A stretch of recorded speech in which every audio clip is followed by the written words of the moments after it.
আল্লাহ কোন, কি তাৰ পৰিচয়? মুছলিমসকল কাৰ উপাসনা কৰে? মক্কাত কি আছে? আহক সংক্ষেপে জানি লওঁ আজিৰ এই ভিডিঅ'ত।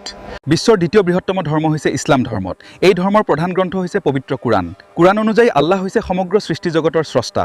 তেওঁ এজন, তেওঁ চিৰঞ্জীৱ, তাৰ জন্ম বা মৃত্যু নাই।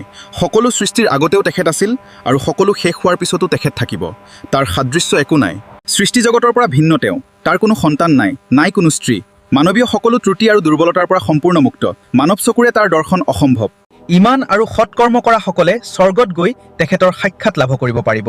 তাৰ অসংখ্য নাম আৰু গুণ বা সিফাত আছে। তাৰে ৯৯টি নাম বিশেষভাৱে উল্লেখ কৰা হৈছে, যেনে ৰহমান অৰ্থ কৰোণাময়, খালিক অৰ্থ সৃষ্টিকৰ্তা, ৰাজ্জাক অৰ্থ অন্নদাতা ইত্যাদি।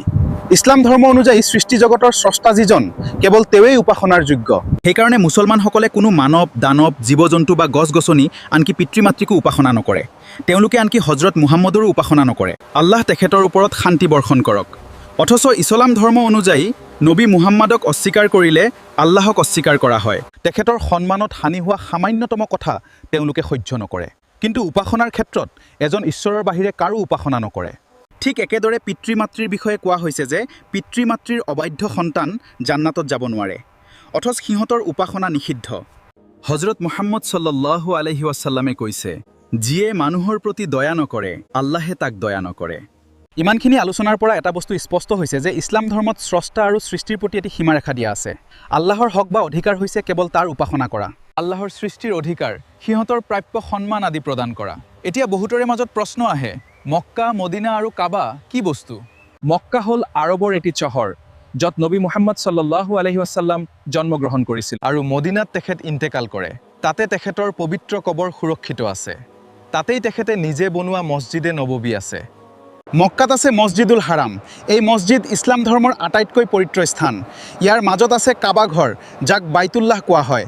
কলা ৰঙৰ কাপোৰ বা গিলাফেৰে আৱৰা এইটো ঘৰ পৃথিৱীৰ সৰ্বপ্ৰথম মছজিদ, যিটো নবী মুহাম্মদৰ জন্মৰ প্ৰায় ২৫০০ বছৰ আগতে নবী ইব্ৰাহিম আৰু তেওঁৰ পুত্ৰ ইছমাইলে এইটো মছজিদ নিৰ্মাণ কৰিছিল।